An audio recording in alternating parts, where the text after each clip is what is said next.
Hello and welcome, I'm Liam the Music Reviewer. Put Waluigi in Smash Brothers or I'm boycotting Nintendo. And today we're going to be talking about the new SOPHIE album, Oil of Every Pearl's Uninside, which I think if you say it fast enough sounds like I love every person's insides or I love every person inside. It's a weird one. But SOPHIE is a Scottish born electronic pop musician, producer, has been doing music for quite a wee while now.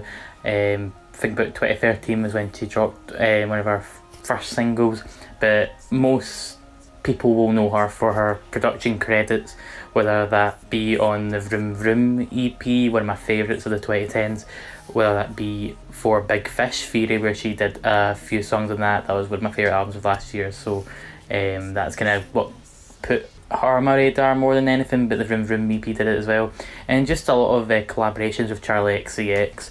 I think SOPHIE's contributions in terms of her production definitely makes both SOPHIE and Charlie XCX two of my favourite artists in pop at the moment. In terms of where SOPHIE blossoms the most, where she just proves herself, it definitely comes to her solo work. It's definitely where she feels the most unique, the most cutting edge, and this isn't so much a review, more of a first impressions. I've listened to the album 2 or 3 times at this point, and this is just going to be kind of like a quick kind of reaction thing of just my overall impressions of the album as it stands today. If they change it all, I have an album of the year account where I update my scores whenever I feel like.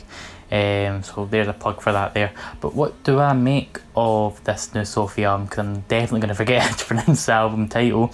And yeah, what was I feeling beforehand? I was excited, absolutely, with the song Face Shopping. There were a few singles that came out beforehand, but Face Shopping was definitely the one that had me like counting down the days, like looking everywhere for any sort of information about what was happening. And I think a lot of that comes down to just how it constantly contorts, it constantly changes and shifts about. SOPHIE isn't happy being like stagnant or static for too long a time. The song itself just starts to like slowly build up, and SOPHIE herself, just her vocals get so hyperkinetic. Our production and our vocals are always so animated, and it makes it such a pleasure to listen to her stuff because you never feel dull or boring. You never feel any of those kind of like just displeasure at all. You're constantly kept interested and entertained, and even if this whole sort of like PC music, hyperactive pop isn't your cup of tea, you can absolutely agree with me that this is just, it's such a fun sound. It is like constantly keeping itself excited. It even decides to put on like a glitzy outfit at one point where we get SOPHIE's vocals going from a bit more erratic to this just beautifully lush. She's so flexible in terms of her vocal capabilities as well as her production capabilities, and I've listened to this song about 20 odd times at this point, probably even more. I do not get bored of it. It's just a song that with each and every listen I just grow to love even more. And this album in general, absolutely incredible. I'm so pleased with this because of both the hype I put on it and the hype everyone else did. I think we were all a bit anxious in case we got more of a collection of songs as opposed to just an album. And maybe at points people could argue that there's not really much of a cohesiveness, but I do feel a lot of songs work off each other like really well. The transitions are great, and even if it is just a collection of songs, it's a fantastic collection of songs. I don't think anyone's going to complain about that being the case. Something like Immaterial is probably one of my favourite songs on here, which is saying a lot because I think I could probably consider any of the songs on here one of my favourites, but Immaterial would be one of the first ones come to mind. And yeah, this is definitely like built on the foundations of like Number One Angel, another Charlie XCX album. It just seems to find its roots there. Just the production here is just on an absolute sugar rush. It won't calm down, and it just at no point does it do it at all. And SOPHIE is just lyrically, she's hitting out with just a super sincere, super charming, just super touching kind of song. It kind of goes to show how multifaceted she is, because she isn't just somebody that's making just fun music for the sake of making fun music. She is using her platform for something. Not that she's never been vocal at all. Even if she was quite reserved early on in her career, she's definitely using her songs to really say something. And while it might not be as direct on here, there's definitely stuff to be interpreted in terms of like self-identity and whatnot, which is obviously important to her. And you feel it, you definitely feel it. I won't lie, it definitely did kind of tug at me a bit, even if the song's overall vibe is more fun. But it doesn't mean you can't, like have some more substance along with the fun times. Whole New World, Pretend World follows this up, and while it might not be as like heartfelt or touching as what preceded it, it's still fucking good. This is like an 8-minute epic. The first half just has like some like really trademark Sophie traits, like that whole like metallic panning. Oh god, it feels like sort of like an Arca cut to me again, where it's just very eerie, you feel very unsettled. It just doesn't let up for a single second. The first half just sees this like machinery whirring become very melodic. Again, that metallic panning, and just it's so brash and chaotic, and it is very much like looking at like a car crash or something. Just like it's so overwhelming that you just can't help but look at it a little bit. And in the second half, just if I was to try and use some like imagery here, I'm no Rick the Lie, but it's like watching like rainbow graffiti be like power washed off a wall, and you just see all the colours start to like drip down. Points start to like merge together to create these new colours, and just watch it start to like drain off. It's such a creative climax. You would have thought it would have went out on a bang, but it goes out on just like a stunning finish. It's a highlight on an album full of highlights. Props have to be given to Pretending as well, a song that I don't think anyone anticipated being on this album, but I think everyone is so glad that it does. It's such a welcome break from the sound that Sophie sticks to.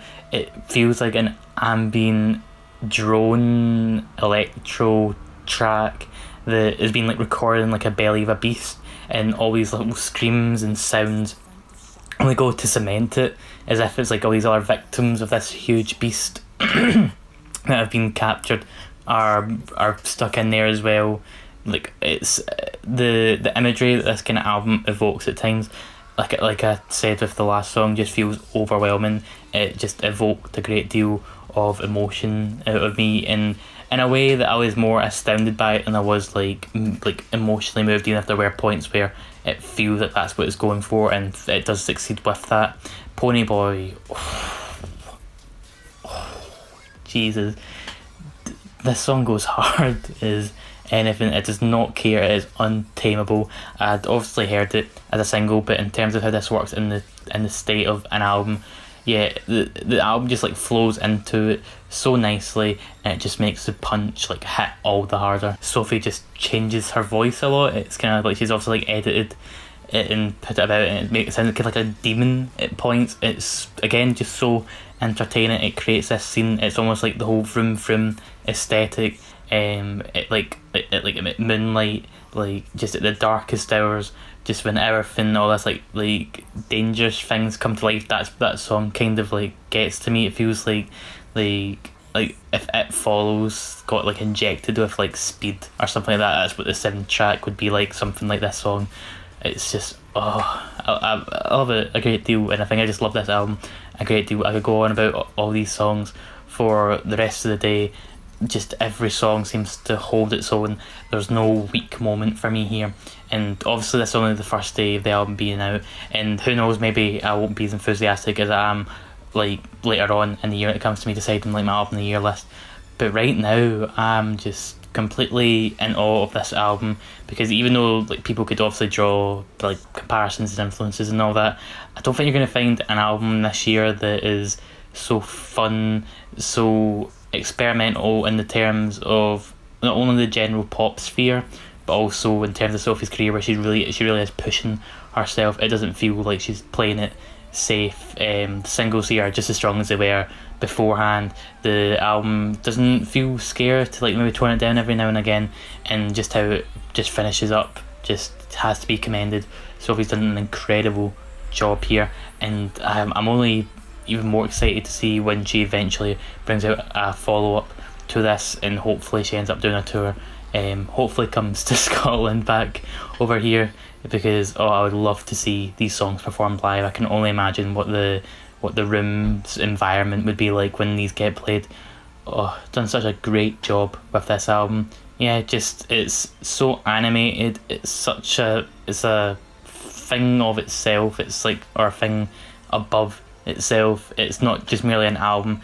It just goes to show that sometimes music really can have an impact on you, unlike any sort of media form. I'm feeling a solid 9 on this album, and who knows what will happen with my rating as the year goes on. I don't think I'm going to think this album is anything less than great no matter what happens. I'm so satisfied with the job that Sophie has done here. If you guys have enjoyed this kind of video, if you'd like to see more first impressions more often, let me know in the comments below.